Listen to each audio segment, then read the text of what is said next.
यत् कृपातमहं वन्दे परमानन्दमाधवम्।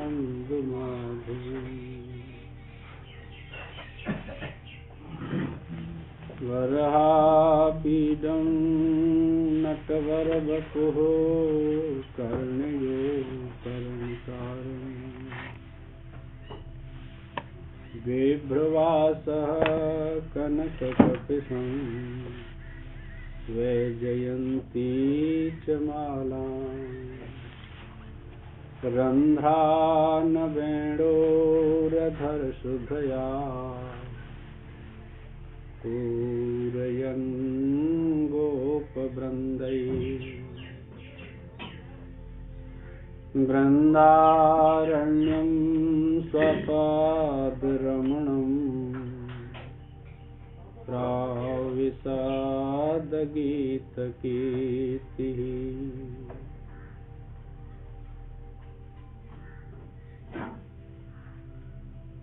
वसुदेवसुतं देवं कंसचाणूरमर्दनं देवकी परमानन्दं कृष्णं वन्दे जगद्गुरुं। चैतन्यं सर्वगमं सर्वं सर्वभूतगुहासं यत् सर्वविषयातीतं तस्मै सर्वविदे नमः। नारायणं नमस्कृत्य नरं चैव नरोत्तमं देवीं सरस्वतीं व्यासं ततो जयमुदीरये।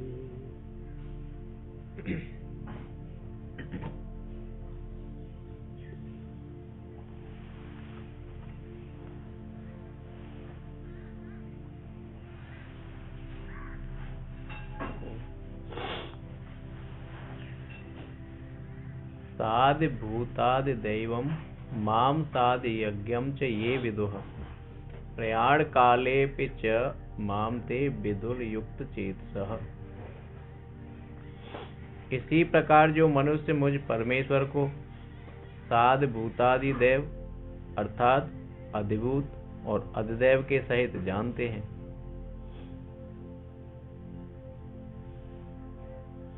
कल्य की बुद्धि लाइए। कल्य की बातों में प्रसंग में दो बात बताई, जरा मरण मोक्षाय, वृद्धावस्था और मरणावस्था। ये जागृत स्वप्न सुषुप्ति तीन अवस्था उपनिषदों में वेदों में प्रसिद्ध है, समझे। अनेक ऋषि मुनियों ने इनमें से सार निकाल करके अनेक अवस्थाओं का वर्णन किया और उपनिषदों में भी है कि एक मूर्छा अवस्था भी होती है, तुरिया अवस्था भी होती है। तुरिया अवस्था के विषय में बताया कि यह तुरिया कोई अवस्था नहीं है, यह तो परमात्मा के वास्तविक स्वरूप का निरूपण है, समझे। फिर रिसर्च करके बताया कि इस तुरिया अवस्था की चार अवस्था होती है। भूत अनुज्ञाता अनुज्ञा विकल्प, 3 त्यागने योग और 1 ग्रहण करने योग, ये बात बताई। इस प्रकार सब मिलाकर के 11 अवस्थाओं का उपनिषदों में वर्णन आया। आप इतना नहीं जानते, नहीं पढ़ी। अब यहाँ भगवान कहते हैं अवस्था का अर्थ क्या होता है? जो अपनी स्थिति में एक रस न रहे, बदलती रहे, वो अवस्था होती है, ठीक है। अब यहाँ कहते हैं कि दो बातों से बचने के लिए, कौन सी? वृद्धावस्था और मरण अवस्था से बचने के लिए इन अवस्थाओं को जानना चाहिए। और यहाँ कहते हैं साधि भूताद दैवम, अधिभूत, अध्यात्म और अधिदैव। तो ये तीन प्रकार के दुखों का भी वर्णन किया शास्त्र ने। यहाँ क्या कहते हैं? साधि भूता, अधिभूत के सहित जानता है। अब अधिभूत क्या है ये तो विचार करना चाहिए, है ना जी।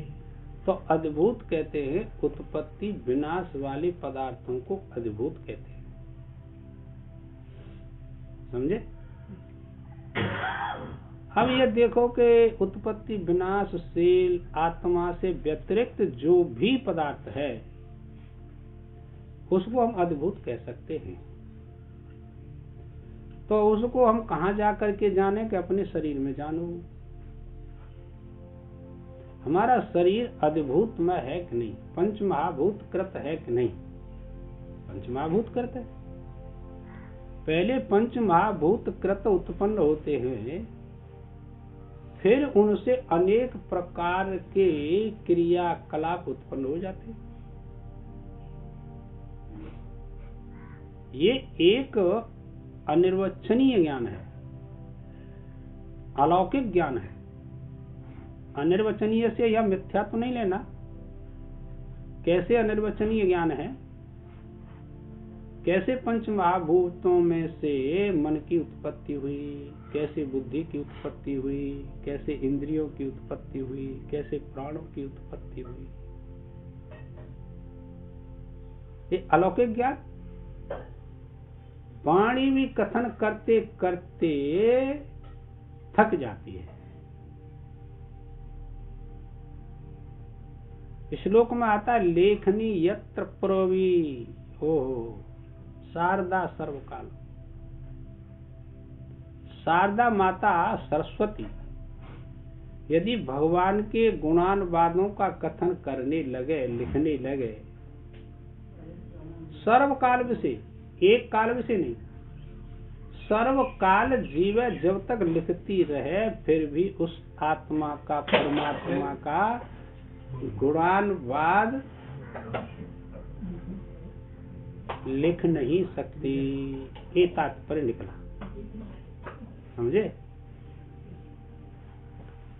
तो अब यहाँ कहते हैं कि वह ऐसा है परमात्मा। इसकी अनुभूति तो अभी नहीं की आप लोगों ने। अनुभूति के लिए जब सबका निषेध हो जाता है, दिन रात के अभ्यास से, उपनिषदों में लिखा, भगवान भाष्यकार ने भी लिखा कि दिन रात के अभ्यास से इस अनात्म वृत्ति का त्याग करो। जो वृत्ति में अनात्मा को आत्मा मान रखा है आपने, तो दिन रात के अभ्यास से होगा ये काम। काम करने के लिए मना नहीं करता शास्त्र, धर्म का पालन करने के लिए शास्त्र मना नहीं करता, वेद मना नहीं करता। वही मना करता है अनधिकार चेष्टा से संसार के विषयों को भोगने के लिए, और कोई बात नहीं। तुम इतने आसक्त क्यों हो जाते हो संसार के विषयों में? इसीलिए अनात्मा का आप त्याग वृत्ति का कर ही नहीं सकते, कोई नहीं कर सकता। बस इसी को कह रहे हैं वो। अब तुम देखो श्लोक क्या कहता है,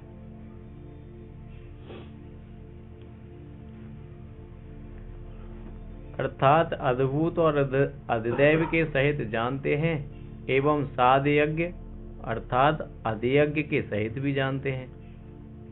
अब देखिए, पंच महाभूतों को परमात्मा का स्वरूप करके जो जानता है, बात तो वही हुई ना। एक पंच महाभूत आकाश वायु तेज जल अग्नि पृथ्वी, ये आए कहाँ से? बिल्कुल इनका आदि कारण जानना चाहिए, कारण नहीं जानना चाहिए, आदि कारण जानना चाहिए। कारण कहते हैं जिससे उत्पत्ति हुई। कहीं कहीं आप प्रसंग देखेंगे सुलझी हुई बुद्धि से कि ये माया ने उत्पन्न किया, उस परमात्मा ने उत्पन्न नहीं किया, क्योंकि वो क्रिया रहित है, विकार रहित है, ऐसा आएगा श्रुतियों में। तो अब वो कहते हैं कि इसका आदि कारण, मूल कारण एक परमात्मा है, माया उसकी शक्ति को लेकर के और ये संसार की संरचना करती है, तो उसको जानना चाहिए। तो अब माया कहाँ से पंचभूत लाएगी, आप बताइए? उसमें सत्ता ही नहीं है।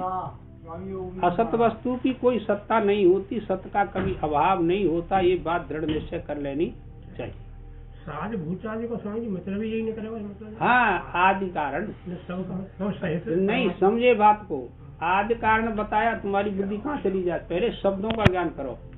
एक कारण होता है, एक आदि कारण होता है, और मैंने स्पष्ट करके बताया, पर तुम अपनी बात सोचते रहते हैं। साज भूचादि कारण मैं तो वही कह रहा हूँ, अधिभूतों के सहित, परमात्मा सहित नहीं, अधिभूतों के सहित। परमात्मा अलग हो गया, आदि कारण परमात्मा है और अद्भुत हुए पंच महाभूत। तो इसमें ये दोष था, वो मैंने निकाल दिया, पर आपकी बुद्धि बहुत चंचल है पंडित जी, विचार करके नहीं बोलते आप लोग, इसीलिए समझ में नहीं आती। समस्या तो यह सबरी कि मैंने अतिव्याप्ति दोष निकाल करके बताया कि कारण तो माया है इस संसार का, पर आदि कारण परमात्मा है। जब आदि कारण परमात्मा को कर दिया तो वो तो संरचना करेगा नहीं। जिसने इस संसार की संरचना की है उसने शक्ति प्राप्त की, और उसने इस कार्य भाव में पंच महाभूतों की उत्पत्ति कर दी। अब आई समझ में? आप दूसरी तरह से कर रहे हैं, मैं दूसरी तरह समझ ले साहब सब सुनो स्वामी जी, कोई बात नहीं, विश्लेषण करना चाहिए। साज भूचादि का मतलब ये है कि जो सब कुछ जो प्रपंच है उत्पन्न हुआ है वो परमात्मा के बिना तो हुआ नहीं। ये तो बात उसने कह दी कि साध भूतों की उत्पत्ति जो है परमात्मा से होती है, ये तो हो गया। पर अब इसी को मानेंगे आप लोग तो फिर उसमें विकार आएगा कि नहीं? तो अतिव्याप्ति दोष आ जाएगा, माया को देना पड़ेगा कारण। तो फिर और क्या समझ आया? और तुम अपनी बात समझते, दूसरे की समझते नहीं। ये तो समस्या है बहुत बड़ी। हाँ जी, दोनों बात कह रहे हैं, कितनी बार। वे निरुद्ध चित्त योगी लोग मरण काल में भी मुझे यथावत जानते हैं। अब देखो, मरण काल से जब शरीर छूटने वाला है तो वो अपने शरीर में अहंता ममता करेगा या नहीं? अब ये प्रसंग है। तो भगवान कहते हैं कि जिसको साधभूत, साधयज्ञ, साधदैव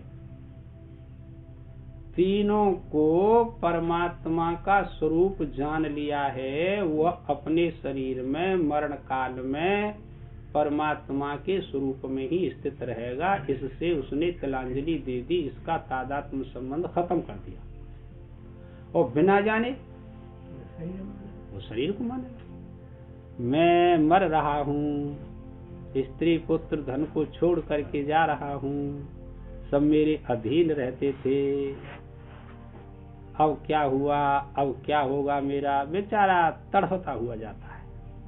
क्यों? इस ज्ञान से वंचित रहा। कहीं से दो शब्द सुने, उनको गाने लगा स्टेज पर, और उससे पूछा जाए कि अंतःकरण को शुद्धि के लिए आपने कितना कर्म किया, कि हम तो जानते ही नहीं थे। नहीं जानते तो अशुद्ध अंतःकरण, मलिन अंतःकरण अब आपको परेशान करेगा। अब भी परेशान कर रहा है, और शरीर छूटने के बाद भी परेशान है। हम क्या करें? ये तात्पर्य। ये बहुत विलक्षण ज्ञान पंडित जी, एक एक बात वही पहुंचा देता है। तो साध भूताध यज्ञम, अधियज्ञ के सहित। अधियज्ञ क्या होता है? ये देखो, अधियज्ञ वही परमात्मा होता है ना, आत्मा ही तो होता है। ये अगले 8वें अध्याय में इसका अब निरूपण आएगा, अच्छी तरीके से आएगा, सुनना उसको। इस श्री महाभारते सत्साहस्त्रायाम संहितायाम वैज्ञासिक्याम 20 परमणि श्रीमद् भगवत गीता सूपनिषत्सु ब्रह्म विद्यायाम योग शास्त्रे श्री कृष्ण अर्जुन संवादे ज्ञान विज्ञान योगो नाम 7वां अध्याय। इस अध्याय में ज्ञान का भी निरूपण किया और विज्ञान का भी निरूपण किया। ज्ञान से पहले शास्त्र में जिन पदार्थों का वर्णन किया है उनका ज्ञान प्राप्त करना चाहिए। अब 2 पदार्थ समझ लो आप लोग। अब उन 7 पदार्थों को नहीं लाना यहाँ, सूक्ष्म में 2 पदार्थों को सामने, क्या एक होता है जड़ और एक होता है चेतन। तो इसका वर्णन इस 7वें अध्याय में किया भाष्यकार ने, और यह भी कहा एतद्यो नीन भूतानि सर्वानित्यो धारया। इन दोनों से सृष्टि चक्र की उत्पत्ति होती है, यह भी बताया इस श्लोक में। और प्रकृति का वर्णन भी बड़े अच्छे ढंग से किया भगवान श्री कृष्ण ने। भाष्यकार ने उसका अर्थ कर दिया, बड़े अच्छे ढंग से किया, इसमें कोई त्रुटि नहीं। यदि श्रद्धा है आप लोगों की, विश्वास है, तो केवल इस अध्याय को पढ़कर सुन करके हृदयंगम करके संसार का कोई दुख आपको व्यापेगा नहीं, चाहे शारीरिक हो, चाहे मानसिक हो और चाहे वाचिक हो, दुख आपके पास नहीं आएगा। बिल्कुल अपने को अलग देखेंगे और इन सारे दुखों को आप अलग देखेंगे। ऐसे देखने की वृत्ति अभ्यास से होती है, तप से होती है, चाहे शारीरिक तप करो, चाहे मानसिक, चाहे वाचिक। अब तप नहीं करते तो ये आप अपने को अलग से नहीं देख सकते। अपन देखो, मैंने बताया था अपने को अपने से भिन्न देखता है। कौन देखता है? अविवेकी पुरुष, अज्ञानी पुरुष, माया से ग्रसित मनुष्य, मोह में सना हुआ कीचड़ में दलदल में खड़ा है और रो रहा। हमने पूछा क्यों रोता है? क्या इस दलदल में से निकला नहीं जाता? निकला नहीं जाता, दूसरे की सहायता चाहता है कि चाहता तो हूं,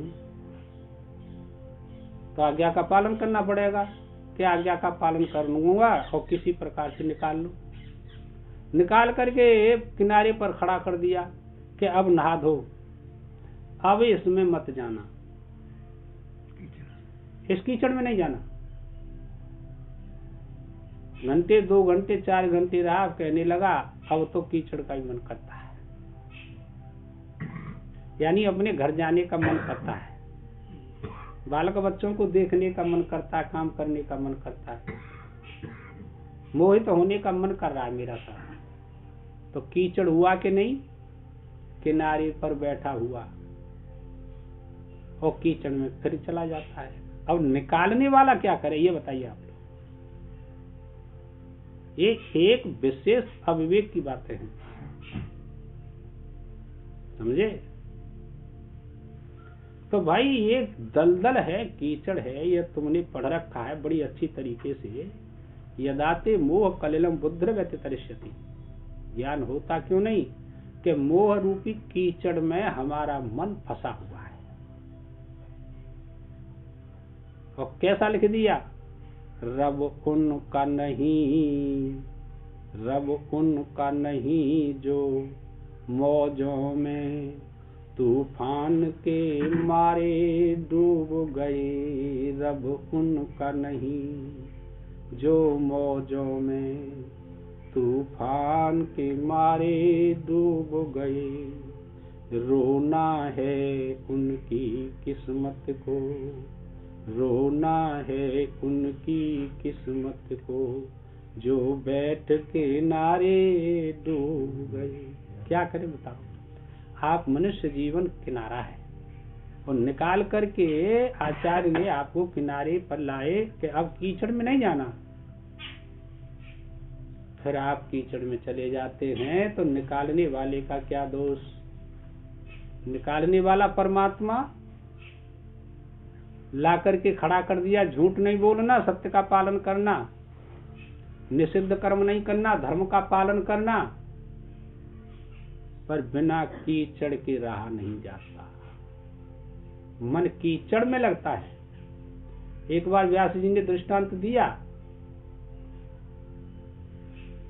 तो उन्होंने कहा कि सुअर को कितना भी तुम अतर फुलेल और सूजी के हलुआ पे लगा दो, उसको नहीं खा सकता, वो अपनी वस्तु खाएगा। सब भगत बिगड़ गए, सब महात्मा बिगड़ गए। मोती आके कही ऐसे ऐसे कह रहे, तुम का पढ़ा मत जिन्नो, बात तो मूल की कही है, तुम थोड़ी कही है, दृष्टांत है। और संसार से प्राण बचाने वाली बात कही है जिन्नो, तुम जानते नहीं, वो विद्वान पुरुष है, मैं का कहूँ जाऊं। ये बहुत बड़ी समस्या है। रोज सुनते हैं, अभ्यास कर रहे हैं, तो कुछ कम कर दो। पूरी कीचड़ नहीं धुलती है तो थोड़ा धो लो, बस काम बन जाएगा आप लोगों का। तो उसी को कहते हैं, ये तो ज्ञान और विज्ञान से उस तत्व का फिर अनुभव करना पड़ेगा। अनुभव करने के लिए जो लिखा शास्त्र में कि एकांत स्थान में रहना, किसी से बातचीत नहीं करना, भोजन भी अल्प करना जीने के लिए, समझे। तो बहुत साधन बताए शास्त्र में, हम उनमें से 2-4 तो अपनाए कम से कम। थोड़ा बहुत भजन कर लिया, बाकी वही झूठ साथ कपट जबरदस्ती हिंसा बेईमानी। तो इसका आप कोई भी अनुभव नहीं कर सकता, चाहे महात्मा हो, चाहे गृहस्थी हो, चाहे स्त्री हो, चाहे पुरुष हो। भाई हम क्या करें इसमें। तो ये ज्ञान विज्ञान वाला 7वां अध्याय था कि उस आत्मा की अनुभूति करनी चाहिए, सुन करके, मनन करके, निधिध्यासन करके, और उसका अनुभव करना चाहिए। ओम 8वां अध्याय। ते ब्रह्म तद्विदुः कृत्स्नम् इत्यादि वचनों से पूर्वाध्याय में भगवान ने अर्जुन के लिए प्रश्न के बीजों का उपदेश किया था। प्रश्न के बीज, अर्जुन ने जो जो प्रश्न किया, तो प्रश्न का बीज क्या होता है? प्रश्न का बीज होती है अविद्या, संशय, अज्ञान। नहीं होगा, संशय चला गया तो प्रश्न कहां से लाएंगे? अविद्या का नाश कर दिया तो प्रश्न कहां से लाएंगे आप लोग बताओ? कहीं से नहीं। शांति हो गई, किसी से कोई प्रवचन नहीं, कोई कुछ कहता रहे, वो योगी अपने में रमण करता है, समझे। तो ये सारी व्यवस्था हमारे पवित्र मन की है, और आप लोग जानते भी हैं मन को पवित्र करने, जैसा अन्न खाओगे ऐसा मन बनेगा। हम क्या करें इसमें? दिया भी है छांदोग्योपनिषद में, सामवेद में 3 भाग बन जाता है खाए हुए का, स्थूल, सूक्ष्म और कारण।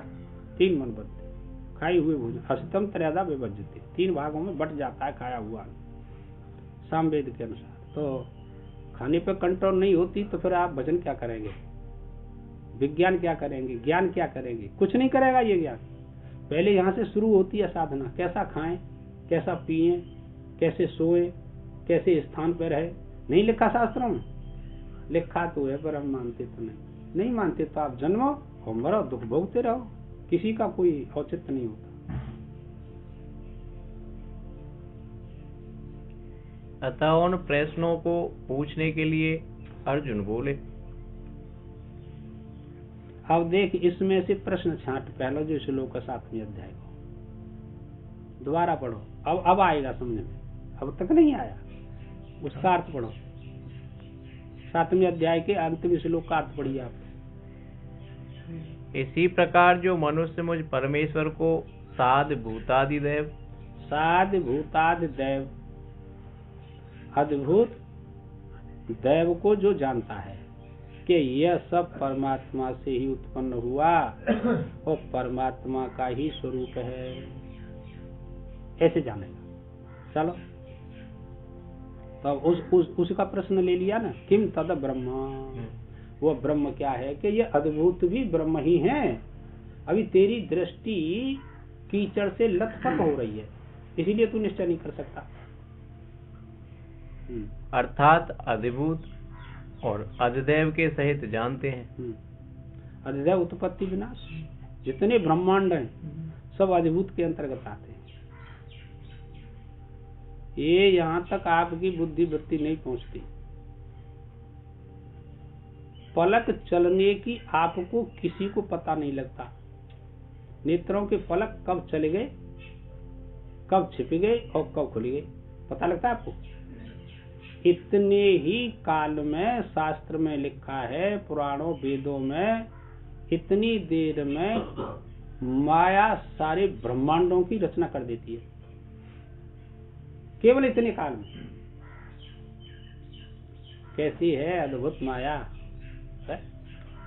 अच्छा, इसका तुम अपना दृष्टांत ले लो। स्वप्न अवस्था आई, उसमें देश काल है कि नहीं? ये शास्त्रार्थ होता है, तुम ऐसे नहीं समझना। हमसे एक व्यक्ति ने कहा है, एक भक्त ने एक गांव में, कि जब उस माया ने, परमात्मा ने तुम्हारा यह ब्रह्मांड उत्पन्न किया, वो कहाँ खड़ा होकर के किया कि बैठ करके किया? कहाँ बैठ करके किया? एक ने प्रश्न किया, ऐसे बैठे थे। तुम्हारी भागवत में लिखा है कि हिरण्याकश्यप चटाई बना करके पृथ्वी को रसातल में ले गया। वो किस पर खड़ा था, कहाँ बैठा था, कैसे उसको उसने अपनी मुट्ठी में दबा लिया? हमको याद रहते 40 साल की अवस्था से अब तक सारे प्रसंग याद है, कौन से गांव में क्या कहा। और तो ये तो प्रभु की कृपा है, मैं का कोई यहाँ सामर्थ्य है, तो मैंने सबका उत्तर दिया। सबका उत्तर एक है कि तुम स्वप्न देखते हो कि नहीं? कि देखते हैं, तो कहाँ उसके रहने के लिए स्थान है कि नहीं? कोई देश कोई काल है कि नहीं? कि न तो स्वप्न में कोई देश है और न कोई काल है। एक काल में ही सारे पदार्थ उत्पन्न होते हैं और सारे पदार्थ नाश हो जाते हैं, एक ही काल में। ऐसे ही सृष्टि जो ब्रह्मांड है ना, एक काल में ही उत्पन्न होते हैं और एक काल में नाश को प्राप्त हो जाते हैं, बाकी कुछ नहीं, संकल्प मात्र है ना। और संकल्प कोई सत्य होता नहीं। एक युक्ति, एक प्रक्रिया ऐसी है कि सारे संकल्प मिथ्या होते हैं। अब आप कहेंगे तो हम तो संकल्प करते हैं कि भजन करेंगे, यज्ञ दान तप करेंगे, तीर्थ करेंगे, परमात्मा को प्राप्त करेंगे, ये भी तो संकल्प है। हाँ, उस मिथ्या संकल्प का नाश करने के लिए आपका यह संकल्प मायाकृत है, ये उसका नाश कर देगा, और कोई बात नहीं। फिर आप जो कहते हो, जब शुद्ध अंतःकरण होगा तब इन बातों को आप ठीक प्रकार से जान सकते हैं। ये संकल्प सृष्टि है, कुछ है थोड़ा ही। जैसा जैसा जीव संकल्प करता है ऐसा ऐसा भोगता रहता है। पहले आया था कि अपने ही आप कर्म करता है, अपने ही आप उसमें फंस जाता है, क्या करें? उसी को कह रहे, ये एक अलौकिक घटना, अनिर्वचनीय घटना, बहुत विलक्षण ज्ञान। प्रभु जिस पर कृपा करते हैं उसको अपनी ओर खींच लेते हैं। जैसे लोहे को चुंबक खींच लेती है जड़ होते हुए भी, ऐसी वो परमात्मा तो चेतन है ना। जिस भक्त की आर्त वाणी सुनता है ना, मेरे इस कष्ट को दूर करो प्रभु, मैं अनादिकाल से आपसे बिछड़ा हुआ हूँ, मैं आपकी शरण में हूँ, कैसे भी तो पार कर दो। तो भगवान कहते हैं कि तू निरंतर मेरा भजन कर। जब निरंतर भजन करेगा तो ददामि बुद्धि योगम, तेरे को वो ज्ञान योग दे दूंगा। ज्ञान के बिना छुटकारा आज तक किसी को नहीं मिला। कहीं न कहीं एक अंश में और माया रह जाती है, विद्या रह जाती है, मोह रह जाता है, तभी तो नहीं मिलता है। कल का जो प्रसंग था उस परसों का, ऐसा सुनने में सुना भी नहीं जाता अपने, है? सहचरी रानी ने सारा अपना वस्त्र भी बेच दिया और सेवा की, खाओ पियो चलो महात्माओं की सेवा करो। नंग धड़ंगी बेचारी भीतर बैठ गई कौरा। पीपाजी से पूछा वो कहाँ है, हम तो सब भोजन साथ करते हैं। क्या उत्तर दे, बताइए आप लोग। शुद्धि होगी आपकी अंतःकरण की तो आप इस पर डिपेंड हो सकते हैं, हम शुद्धि नहीं तो नहीं हो सकते, हम क्या करें। ये ऐसा ही है संसार, धीरे धीरे आती है समझ में बात। चलो ज्यादा कहने से फिर ठीक नहीं लगता। हाँ, एवं साध यज्ञ अर्थात साध यज्ञ के सहित भी जानते हैं। वे निरुद्ध चित्त योगी लोग मरण काल में भी मुझे यथावत जानते हैं। निरुद्ध चित्त माने चित्त को जिन्होंने रोक लिया है, जिनका निरोध कर दिया है। किसका? इंद्रियों का, मन बुद्धि चित्त अहंकार का, सकाम भाव का निरोध कर दिया है। संसार नहीं चाहिए। कौन चाहिए? तुम चाहिए। एक के प्राप्त करने से सारी वस्तुओं को प्राप्त कर लिया जाता है, ऐसा ज्ञान होना चाहिए।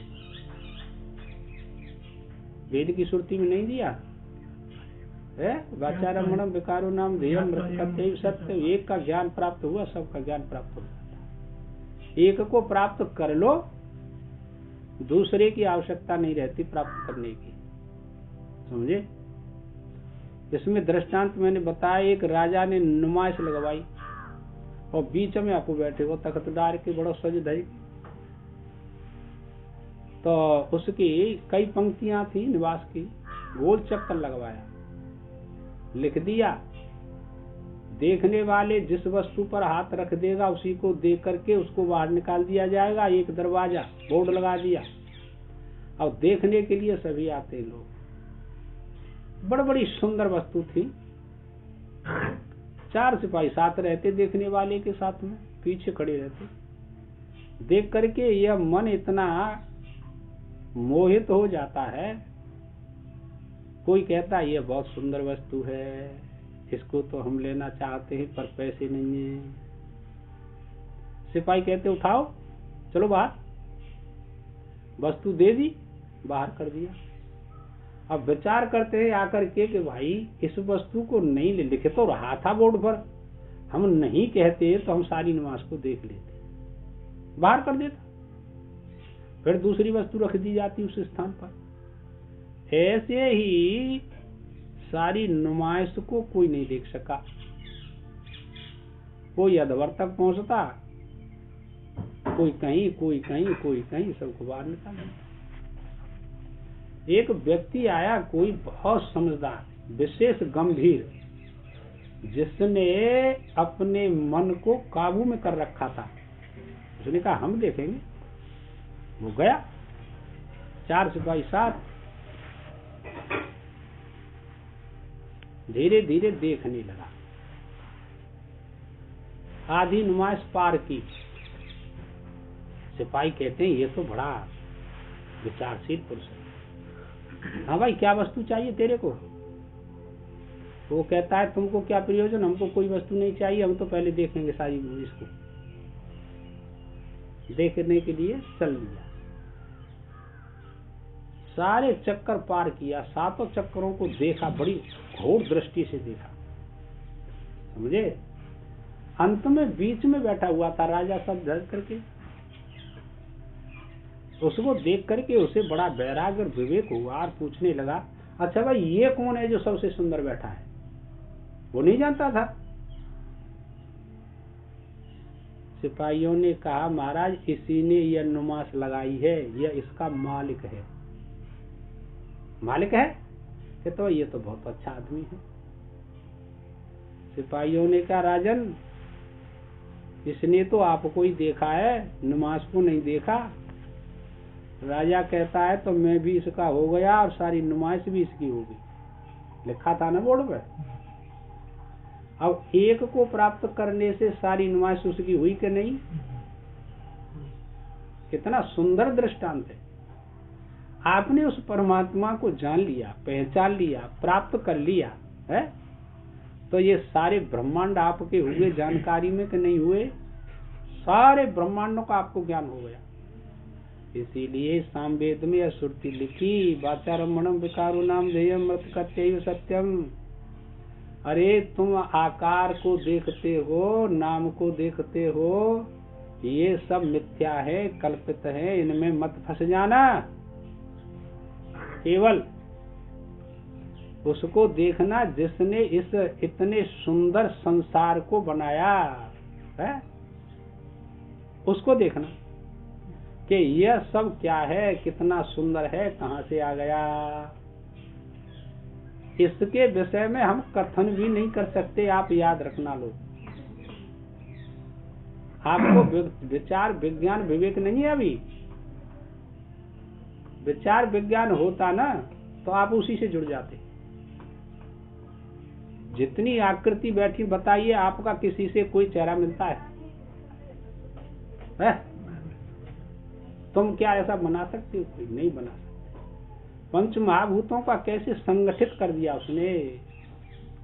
कितना भी बड़ा ऋषि हो, कितना भी बड़ा वैज्ञानिक हो आज और अनादिकाल से, पंचभूतों को इकट्ठा नहीं कर सका और न ऐसा बना सका। एक तिनका नहीं बना सकता जीव, याद कर लो। ऐसे भाव विकार उत्पन्न होंगे तब आपको पता लगेगा कि वास्तव में हम कौन हैं, हम कहां से आए, कैसे। ये बहुत विलक्षण है संसार, कह नहीं सकते हम। हाँ जी। किम तद ब्रह्म किम ध्यातम किम कर्म पुरुषोत्तम अद्भुतम च किम प्रोक्त मददेव किमुच्यते अधियज्ञा कथम कोऽत्र देहे अस्मिन् मधुसूदन प्रयाण काले च कथम गेयस्न्यतात्मव्यय। हे पुरुषोत्तम, वह ब्रह्म तत्व क्या है? ब्रह्म तत्व यानी आत्म तत्व, परमात्म तत्व, ईश्वर तत्व वो क्या है? अभी तक नहीं जाना। फिर ज्ञान क्या सुना सुने, उसका विज्ञान क्या किया अर्जुन तेने। मैंने इस अध्याय में 7वें में ज्ञान विज्ञान का निरूपण किया, अभी समझ में नहीं आई बात। अर्जुन कहता है समझ में आती तो प्रश्न क्यों करता है? अभी प्रश्न सूक्ष्म बाकी है, उसको बताइए आपने। वो क्या है? दिखाई तो देता नहीं नेत्रों से, है? नेत्रों से दिखाई नहीं देता, तो मैं उसको कैसे जानूं? कोई नेत्रों से वस्तु दिखाई देती है, उसका हम अनुभव कर सकते हैं, उसके विषय हम कह सकते हैं। और इन नेत्रों से प्रभु दिखाई तो देता नहीं, पर कैसे जाने, कैसे उसकी अनुभूति करें? तो मुझको तो तुम उसी ब्रह्म को बताइए, कैसा है ब्रह्म, कहाँ रहता है, कैसे प्राप्त होता है? ऐसे थोड़ा ही। तो अब देखो, यही प्रश्न आप लौकिक दृष्टांत देखें। यही प्रश्न अकबर ने बीरबल से किया। मंत्री था बीरबल, ब्राह्मण था, समझे?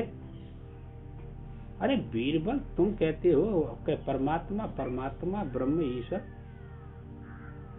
कहाँ रहता है, कैसे मिलता है, ये बताओ। पहले प्रश्न कर दिया, तब उत्तर दिया कि हाँ प्रभु बताए, कल बताएंगे। अच्छा कल बता देना। फिर कचहरी लगी, फिर आए इकट्ठे हुए कि हमारे प्रश्न का उत्तर कहाँ, आज बताऊंगा। तो दूध मंगाइए, और दूध मंगाया गया। बैठ गया कुर्सी पर और उसको चलाने लगा उंगली से। कौन? बीरबल। राजा कहता है चलाता रहेगा कि उत्तर देता है? महाराज मैं ये देख रहा हूं कि इसमें घी कहां पर है, मक्खन कहां पर है, तो मुझको दिखाई नहीं देता। राजा कहता है मक्खन तो है इसमें, पर ऐसे कैसे मिलेगा? बीरबल ने कहा कैसे मिलेगा कि पहले इसे गर्म करो, जमाओ, मंथानी से चलाओ, तब इसे मक्खन निकलेगा। भाई बीरबल कि महाराज बस आपका प्रश्न का उत्तर आपने ही दे दिया। यदि तुम उस परमात्मा को प्राप्त करना चाहते हैं तो पहले आपको साधन करने पड़ेंगे, और साधन करने के पश्चात जब आपका मन शुद्ध होगा, बुद्धि शुद्ध होगी ना, तब वो आपको दिखाई देगा। फिर कहा कैसे अनुभव होगा, उसका अनुभव ही तो बताइए। क्या तो अनुभव आपको भूख प्यास का अनुभव होता है कि नहीं? क्या होता है? तो ऐसे अनुभव होगा, पर वो धर्म युक्त अनुभव होगा। बिना धर्म के अनुभव नहीं कर सकता कोई पुरुष। बिना धर्म का धारण किए कोई अनुभव नहीं कर सकता उस आत्म तत्व का। धर्म का त्याग कर दिया, फिर अनुभव कहां से होगा? अनुभव नहीं हो सकता है। पहले साधन करो, उसके बाद आपको ये प्राप्त होगा। और वो ज्ञान से ही होगा, बिना ज्ञान के नहीं हो सकता। वो तो और दूसरे नेत्र है ना, विवेक और वैराग्य नेत्र है। अध्यात्म क्या है? कर्म क्या है? अधिभूत किसको कहते हैं? अधिदैव किसको कहते हैं? हे मधुसूदन, इस देह में अधियज्ञ कौन है और कैसे है? ऐसे श्लोक में कितना प्रश्न हो गया? 5 प्रश्न हो गया। 5 प्रश्न हुआ पहले में, समझे? पढ़तना है ना, जब बुद्धि अच्छी है पढ़ते क्यों नहीं घर जा करके। 5 प्रश्न हो गया पहले श्लोक में। सबसे पहले क्या प्रश्न? किम तद ब्रह्म?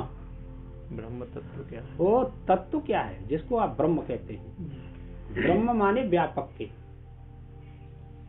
सबके हृदय में बैठा हुआ है कि नहीं, बताइए आप लोग। ऐसा कौन सा जीव है जिसके हृदय में न बैठा हो? अभी अभी रोना सुन रहे थे ना, बच्चा लगा है लाली की गोद में, रो रहा था, उसको शक्ति कहां से मिली? रोने की शक्ति कहां से आई? क्या उसी ब्रह्म तत्व में से आई? उसके बुद्धि ने ग्रहण की, उसको भूख प्यास थी, रोने लगा, माँ ने खाना खिलाया, चुप हो गया। चलो, हमारे हृदय में भी आकर के कभी कभी बैठ जाता है, रोने लगता है, हंसने लगता है। ज्ञान के आश्रय से सभी प्राणियों के अंदर बैठा हुआ है। और ये ज्ञान का आश्रय हम समझते नहीं, इसीलिए हम परेशान हैं। स्वर्ग में जाते हैं, नरक में जाते हैं, क्योंकि ये जाना ही नहीं कि ज्ञान का आश्रय से सब प्राणी जीवित रहते हैं। जीवित रहने का जो कारण है वो ज्ञान का आश्रय है, और कोई आश्रय नहीं है। और इसको सभी नहीं जान सकते। आप नहीं पढ़े इतने। मैंने बताया था एक प्रसंग बालाकी और अजात शत्रु का आया था, कभी उपनिषद पढ़े थे जब बताया था। बालाकी ब्राह्मण पुत्र था, ब्रह्मचारी था, थोड़ी सी विद्या पढ़ी सुनी। तो अजात शत्रु नाम के राजा क्षत्रिय थे, तो उन्होंने बोर्ड लगा दिया कि कोई मनुष्य को ब्रह्म तत्व का ज्ञान कराएगा उसको मनमाना इनाम दूंगा, जो चाहेगा सो। सभी देशों में खबर फैल गई, सब आए उपदेश करने के लिए, पर कोई ब्रह्म तत्व का अनुभव नहीं बता सका। बालाकी ने कहा हमने पढ़ा है, हम जाएंगे। वो गया, राजा ने बड़ा स्वागत सत्कार किया, बड़ा अच्छा ब्रह्मचारी है। कहो ब्रह्मचारी, आपकी क्या इच्छा है? ब्रह्मचारी ने कहा महाराज, मैं उस ब्रह्म तत्व का आपको ज्ञान करूंगा, इसीलिए आया हूं, विद्या पढ़ा हूं। राजा ने कहा अच्छा, मैं आपसे बहुत प्रसन्न हूं। आज तक किसी ने ऐसा नहीं कहा कि राजन हम तेरे को ब्रह्म का उपदेश करेंगे। तुमने कहा है ये लो 1 सहस्त्र मुद्रा, बिना उपदेश करे कह दे। समझो बात है, ये ब्रह्म विद्या कोई सामान्य नहीं है, ये विरक्त पुरुषों का ही धन होता है। तो अब वो कहता है कि तो उपदेश करो।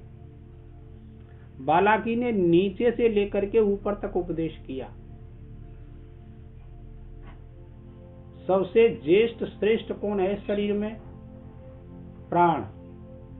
प्राण तक उपदेश किया कि यह जो श्वास प्रश्वास की क्रिया होती है यही ब्रह्म है, यहाँ तक उपदेश किया। राजा ने कहा ओ बालाकी, ये सारी प्रक्रियाओं को मैं जानता हूं जो तूने कहा है।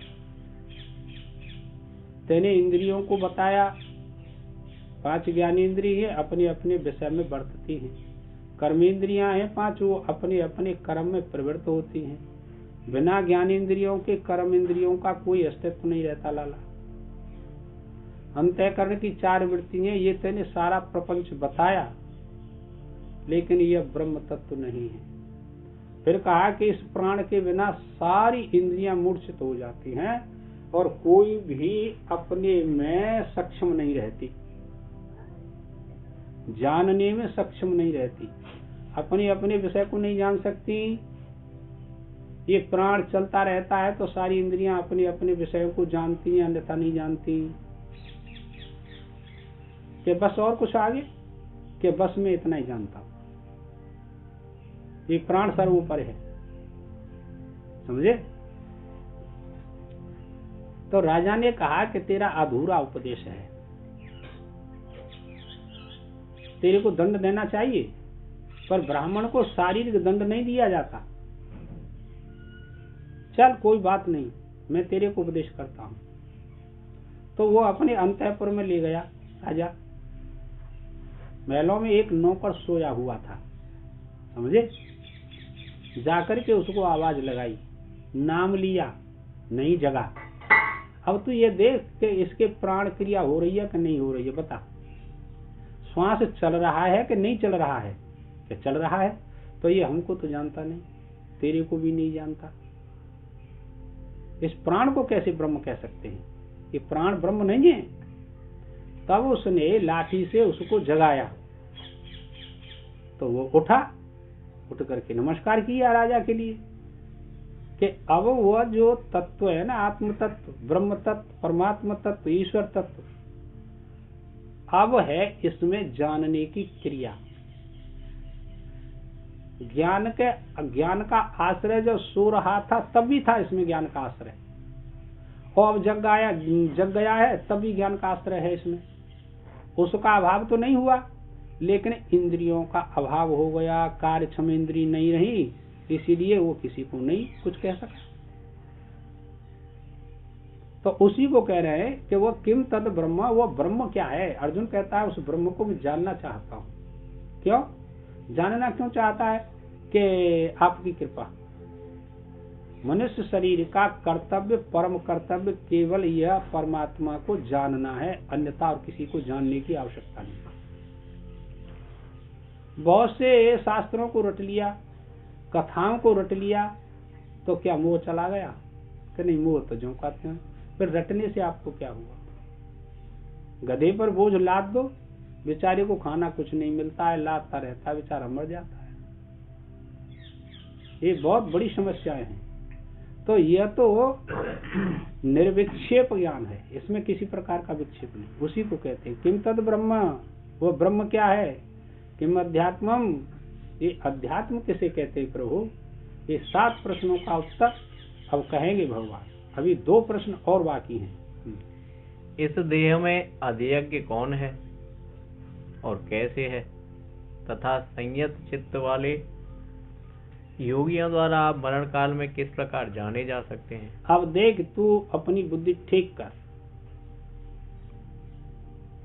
समय का कम आयु वाला है सतेंद्र। युक्त चित्त वाले पुरुषों के द्वारा अब मरण अवस्था शरीर की होगी कि नहीं होगी। क्या होगी, सबकी होती है, ज्ञानी हो अज्ञानी हो सबकी। तो अंत काल में फिर कैसे जानेंगे आपको, है? आप लोग क्या सुनेंगे। तुकाराम जी का दृष्टांत आता है, जब शरीर छोड़ा तो शरीर का ही पता नहीं रहा कहाँ चला गया। लोग देखते के देखते रह गए, विग्रह में ही चला गया, भगवान की मूर्ति में चला गया, पता नहीं रहा। बोबाबाई का शरीर जब पंढरपुर चली गई ना, कथा सुनाई आपको, शरीर का ही पता न रहा। कबीरदास जी ने मगहर में शरीर छोड़ा तो केवल फूल रहे, कुछ रहा ही नहीं, और मुर्दा ढक दिया था, झगड़ा हुआ था। ये मुसलमान हैं, गाड़ेंगे, क्षत्रिय कहते कि हम इनको जलाएंगे, इसी पर झगड़ा हुआ। और झगड़ा अवसाद होने के बाद कबीरदास जी के कफन को उगाड़ा तो फूल पड़े हुए थे केवल। सामान्य काम नहीं समझना। ये वृत्ति ऐसी है, घंटे 2 घंटे शांत रहती है, फिर संसार में विचरण करने लग जाती है। अरे वो कर रहा है तो हम कर लें तो क्या परेशानी है। वो इतना विद्वान है, ऐसा कर्म करता है, तो हम तो अज्ञानी, उससे बहुत छोटे जानकार है, हम करने तो स्वामी क्या बात है। भाई जो जैसा कर रहा है उसको करने दो, आपको क्या प्रयोजन, आपकी साधना है ना। इसी को कहते हैं ये ऐसा है मनुष्य जीवन। इसका अस्तित्व जो जान लेता है कि मेरे जन्म का अस्तित्व क्या है, मुझको क्या करना चाहिए, क्या नहीं करना चाहिए, अब इसको कोई जान सकता है। मीराबाई ने जान लिया, पार हो गई सारी स्थिति में सब। इन प्रश्नों के क्रम से निर्णय करने के लिए श्री भगवान बोले, अक्षरम ब्रह्म परमम स्वभावो अध्यात्म मुच्यते भूत भावोद्भव करो विसर्ग कर्म संगितः। अब एक प्रश्न लिया, किम तत् ब्रह्म, वो ब्रह्म क्या है, परमात्मा क्या है। उसका उत्तर क्या दिया, अक्षरम ब्रह्म परमम। अक्षर का क्या अर्थ बताया, अक्षरम न चरति इति, अक्षरम अक्षरम न चरति इति परमात्मा। अब अक्षर शब्द से परम अक्षर लेना, क्या समझे, परम अक्षर लेना, अक्षर नहीं लेना। क्यों, प्रकृति भी है वो अक्षर तो तीनों गुणों की साम्य अवस्था प्रकृति को भी कहते हैं, समझे। तो वो कहते हैं यह परम अक्षर है, अक्षर नहीं है। परम अक्षर कैसा है, जो सबसे श्रेष्ठ है, सबसे ऊंचे स्थान पर रहता है, सबका आदि कारण है। इस परम अक्षर का एक नाम और भी बताया हमने, ऊते। इसको क्या कहते हैं शास्त्रों में, ऊते। ये एक नाम है परमात्मा का। जैसे 15वें अध्याय में ऊध मूला अधा आया ना, हाँ, तो ये भी एक परमात्मा का नाम है। नाम कोई भी हो, किसी का जप हो, वो सभी परमात्मा के अपना तादात्म्य संबंध रखते हैं। और ये भी बताया 7 करोड़ परमात्मा के मंत्र हैं, जप हैं, नाम हैं, ये सब ध्यान करना, समझे। तो जप करना चाहिए विशेष रीति से। उसी को कहते हैं किम तत् ब्रह्म, के अक्षरम परमम ब्रह्म। ये परम अक्षर ब्रह्म है। उपनिषदों में बताया ओम इत्येकाक्षरम ब्रह्म, ओम एक अक्षर ब्रह्म है। तो अब परमात्मा के सभी वेदों में, उपनिषदों में, पुराणों में 2 स्वरूप बताया, एक पर और एक अपर, समझे। पर निर्गुण रूप को कहते हैं, अपर सगुण रूप को कहते हैं। अब ये अंतिम समय में किसकी समय में समझ में आएगा, युक्ता, जिसने अपने अंतःकरण को युक्ततम बना लिया है। इसी में आया ना कि कितने प्रकार के पुरुष बताए, 2 प्रकार के, युक्ता कर्म फलम त्यक्ता शांति मापनोति नैष्ठिकीम। उसका यहाँ ला करके समावेश कर लो, क्या परेशानी है। जिन्होंने अपने अंतःकरण को निष्काम कर्म करके, यज्ञ दान तप जप ध्यान करके अंतःकरण को शुद्ध कर लिया है, वो युक्ततम पुरुष होते हैं और उनको ही यह ज्ञान होता है। और अंत में साधभूत साध यज्ञ साध दैव सबको एक परमात्मा का ही स्वरूप मान लेते हैं। बर्तन चले गए, मिट्टी मान लेते हैं कि यह सब बर्तनों में मिट्टी है, नाम रूप तो कल्पित हैं। मिट्टी से पूछा, तेने इनमें भेद क्यों कर दिया, ये घड़ा है, ये सुराई है, ये सकोरा है। मिट्टी कहती है कहाँ, कि ये सब बने धरे कि आपको भ्रांति है, अज्ञान है। मेरे स्वरूप में कोई परिवर्तन नहीं हुआ, मैं जैसे की तैसी हूँ। नाम रूप का त्याग कर दो, जैसे की तैसी हूँ, कोई अंतर, कोई विशेषता नहीं आई मेरे में, कोई विशेषता ही नहीं आई। पर आपने अज्ञान के कारण यह विशेषता स्वीकार कर ली है, हम क्या करें। ऐसे ही हम तुमने अज्ञान के कारण, मोह के कारण विशेषता स्वीकार कर ली है, बस, और कोई बात नहीं। उसी को कहते हैं कि अक्षरम ब्रह्म परमम, ये अक्षर ही परम ब्रह्म है। स्वभावो अध्यात्म उच्यते, स्वभाव ही अध्यात्म नाम से कहा जाता है। स्वभाव, हाँ स्वभाव क्या है, स्वभाव, स्वभाव क्या है। अध्यात्म माने क्या हुआ, कि जीव, ये स्वभाव ही जीव है। पीछे आया 5वें अध्याय में, स्वभावस्तु प्रवर्तते, स्वभाव ही बरत रहा है। कोई क्रिया की, कोई कर्म किया, आपने क्या किया कि मैंने यह किया, तुमने क्या किया कि हमने ये किया, आपका स्वभाव बरत रहा है। किसी में तमोगुणी स्वभाव अधिक होता है, किसी में रजोगुणी स्वभाव अधिक होता है, किसी में सत्वगुणी स्वभाव अधिक होता है, पर रहता तीनों का मिश्रण है, तो स्वभाव बरतता है। वो कहते हैं यह स्वभाव ही जीवात्मा है। अच्छा, स्वभाव का आप त्याग कर दो। स्वभाव का त्याग करने से किसका त्याग हुआ पता है? संसार का त्याग हो गया, नाम रूप का त्याग हो गया। स्वभाव का त्याग करने से प्रकृति का त्याग हो गया, प्रकृति अपने बस में हो गई। और स्वभाव के हम वशीभूत रहते हैं, इसीलिए हम प्रकृति के बस में रहते हैं, इसीलिए ज्ञान प्राप्त नहीं होता किसी को। हम क्या करें, बस, और कोई बात नहीं। तुम स्वभाव का त्याग करना नहीं चाहते, स्वभाव का त्याग करेंगे तो परम अक्षर का ज्ञान होगा। स्वभाव का त्याग नहीं करेंगे, तादात्म्य संबंध कर रखा है ना स्वभाव से, प्रकृति के गुणों से अपना तादात्म्य संबंध कर रखा है कि ये सब मैं हूं। नहीं आई समझ में? सिंह अपने स्वभाव का त्याग कर दे, मांस भक्षण न करे, तो उससे कोई भय प्राप्त करेगा क्या? भय नहीं होगा किसी प्रकार का, उसको ही भय न होगा और दूसरे को भी भय न होगा। इसी प्रकार तुम भी अपने स्वभाव का परित्याग कर दो, बाकी काम बन जाएगा। अब स्वभाव का त्याग होता नहीं, क्या करें, रोते रहते हैं बेचारे। धन खर्च हुआ, रोने लगे, कोई और आपत्ति आई, रोने लगे, क्या करें? वो स्वभाव है। जानते ही नहीं जीव क्या है, ईश्वर क्या, परमात्मा क्या, माया क्या, अविद्या क्या, ये जानते ही नहीं है। क्यों? पशु जीवन जी करके चले जाएंगे। कितनी विलक्षणता है।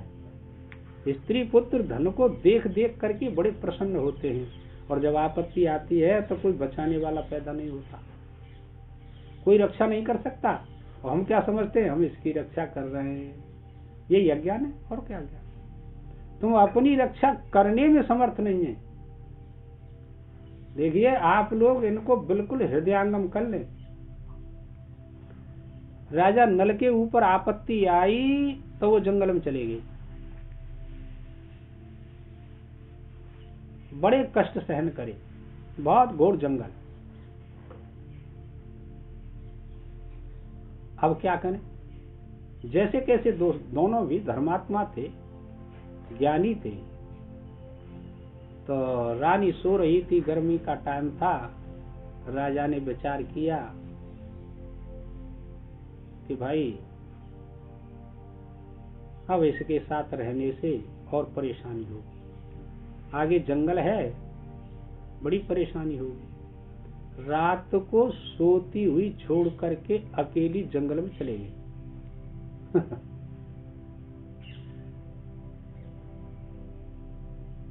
अब रानी सुबह जगी, देखा तालाब का किनारा था, जीव पानी पीने आने लगी, तो राजा नहीं था। रोने लगी।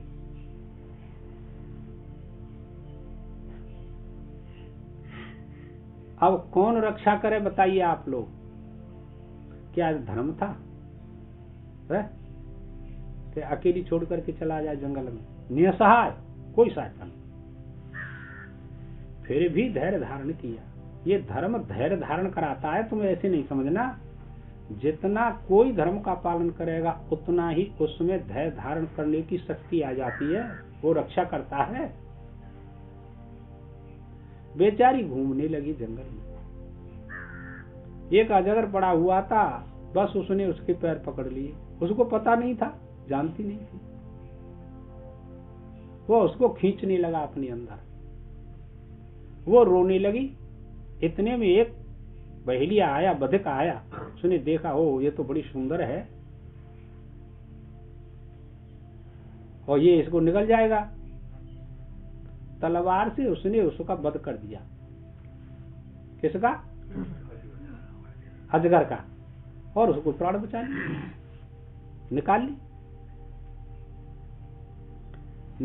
ली। तो अब वो कहता है कि भाई तू कौन है, मैंने तेरे प्राण बचाए, मेरे साथ रहना पड़ेगा तुझको, मेरे घर चल। रानी ने कहा कि प्राण बचाने का काम तेरा है या किसी और का है, तू नहीं जानता इन बातों को, मैं तेरे घर नहीं जा सकती। समझाया, नहीं माना। वो उसको आलिंगन करने लगा, हाथ पकड़ करके जैसे ही हाथ बढ़ाया खींचने लगा, उसके शरीर में से एक अग्नि प्रज्वलित हुई और वह जलने लगा, बस पीछे हट गया। उसने कहा ओहो, ये तो कोई देवांगना है, हट गया और छोड़ करके चला गया। दूसरे दिन राजा मिला उसे, तो उसने कहा कि तुमने ये बहुत अच्छा काम नहीं किया, मैं सोती थी और अकेली छोड़ करके चली गई, मेरी रक्षा कौन करता? राजा का क्या उत्तर था पता है कि रानी, तपस्या, तप, धर्म तेरे साथ था ना, उसको तो लेकर के नहीं गया। धर्म ही रक्षा करता है सबकी, इसीलिए छोड़ करके चला गया। मेरे को ज्ञान है, तेरे को ज्ञान नहीं। सबकी रक्षा धर्म करता है, कर्म करता है, कोई रक्षा नहीं करता। ये सारी सृष्टि कर्म से उत्पन्न होती है, कर्म में लीन होती है, कर्म में दुख पाती है। याद कर लो, जैसा जैसा कर्म किया है तुम लोगों ने, ऐसा ऐसा दुख और सुख जा नहीं सकते। लेकिन यह सब सत्संग, कथा, पढ़ाई लिखाई वेद शास्त्रों की क्यों की जाती है कि सुधर तो जाए कम से कम मनुष्य, अब तो करने लगे, शुभ कर्म तो करने ही लगे कि आगे का जन्म क्या मिला है, मनुष्य शरीर प्राप्त हो। अब भी समझ में नहीं आती कि धर्म क्या करता है, तो अब क्या करें, भगवान क्या करें? पहले बताया ना कि मैं भी, मुझको भी दुखी करते हैं, आगे भी कहेंगे कर्षयंता शरीरस्थम भूत ग्रामा चेतसा, मेरी आज्ञा का पालन नहीं करते, इसलिए मुझको भी परेशान करते हैं ये मनुष्य। जो मैं क्या करूं इसमें? अब देखिए, किम तद ब्रह्म किम अध्यात्मम, अध्यात्म क्या है, स्वभाव क्या है, ये सब बात बताएंगे भगवान। हाँ, परम अक्षर ब्रह्म है, अर्थात हे गार्गी, इस अक्षर के शासन में ही यह सूर्य और चंद्रमा धारण किए हुए स्थित है। परम अक्षर के शासन में यह सूर्य, चंद्रमा, तारे, आकाश, वायु, तेज, जल, पृथ्वी और स्वर्गलोक, नरकलोक, गंधर्वलोक, यक्षलोक, ये सारे उस अक्षर के शासन में ही काम करते हैं। एक सेकंड सूर्य लेट नहीं हो सकता, एक सेकंड चंद्रमा लेट नहीं हो सकता, उसी क्रम से निकलेगा, उसी क्रम से छुपेगा। आप लोगों ने कभी विचार किया? क्या विचार आता ही नहीं? क्यों? पापों से आपका ज्ञान ढका हुआ है, पापों की बहुलता है, पुण्यों की न्यूनता है, इसीलिए ज्ञान उत्पन्न नहीं होता किसी के हृदय में। उत्पन्न होता है वो पाप कर्म से रुक जाता है। हम क्या करें इसमें? और क्या है, बस इतना ही है, और कोई बात नहीं। अरे भैया बंद कर दे, कृष्णा कह रही कि 2-4 मिनट पहले, और टाइम तो पूरा ही होगा। मैं क्या करूँ, कृष्णा जाऊँ ने बताई न लाली इत्यादि श्रुतियों से जिसका वर्णन किया गया है, जो कभी नष्ट नहीं होता, वह परमात्मा ही ब्रह्म है। जो कभी नष्ट नहीं होता, महाप्रलय काल, प्रलय काल में वो कभी नष्ट नहीं होता, उसी को परमात्मा कहते हैं। ओम पूर्णमद